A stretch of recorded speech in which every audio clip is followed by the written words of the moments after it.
services, less federal money, or higher taxes? Well, I think both of those things are part of the equation.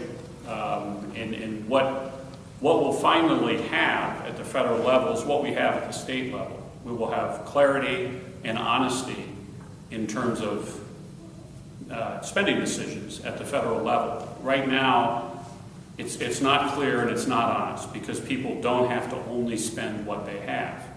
I think first thing the federal government needs to do is stop taking money out of the pension fund and acting as though that's money they can spend on current expenditures. That's the first thing.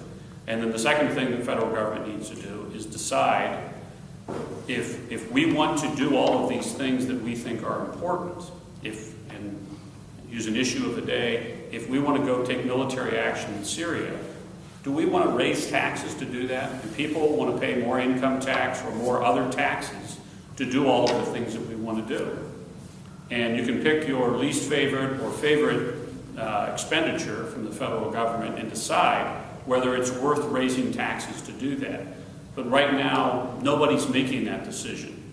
Everyone's deciding, yeah, let's spend more. And again, this is the way it's been done, especially in the last 40 years, because there are no consequences. And the real consequences have been delayed somewhat because of the Federal Reserve's activity in terms of interest rates. If we're paying, the United States government paying a very low interest rate right now on its federal debt, if we get to inflation that's 5%, how's the federal government going to pay that? What if we get to where it was in the late 70s and inflation is now 15% or 18%? There's not going to be any money left for anything.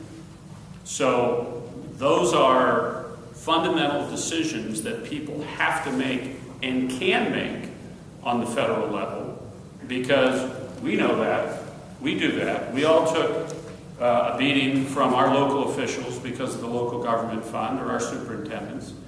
And that's part of what we have to do as a job. So those are real things. And if the answer is Americans want to pay more income tax to go do all of the things that the federal government does, or want to pay a sales tax or do all of those things, then that decision has to be made rather than no decision being made, which is what we have now.